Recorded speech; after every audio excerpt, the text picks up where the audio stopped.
Hey everybody, welcome to week 4. Congrats, you're at the halfway point. We're going to wrap this up faster than you can imagine. So, good job so far.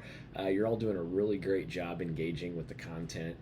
In week 4, we'll talk about some of the teams that we put together around quality improvement and then focus a little bit on patient safety.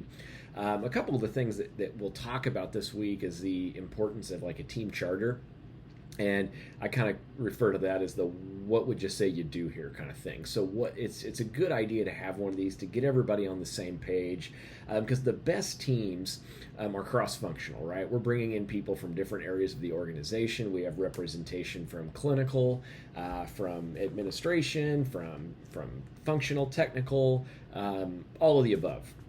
Okay, and it would be remiss if we didn't talk about some of these people come in with self-serving interest, right? They've got their own agenda. Okay, so it's always good to be sure everyone's on the same page. I know when I think back to my corporate days, there was many times where my boss would come to me and say, "Hey, Lingerfelt, we need you on this special project. You got a meeting next week. Go and take care of it."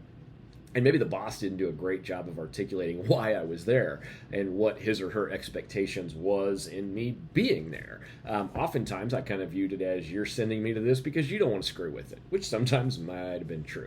Okay, so we'll talk also about some of the pros and cons of disruptive team behaviors. Sometimes keep in mind disruption can be a good thing, right? Never forget the most dangerous phrase in business is, "We've always done it this way," and so many times that can get us into some trouble. So don't fall short on starting to ask those tough questions. What I always like to tell my undergrads is, if a guy by the name of John Crapper hadn't come forward and invented, the flushable toilet, we'd all still be going outside to an outhouse. And, it's kind of a crude example that wakes my undergrads up. But, if you think about it, it's really the perfect metaphor for business, right?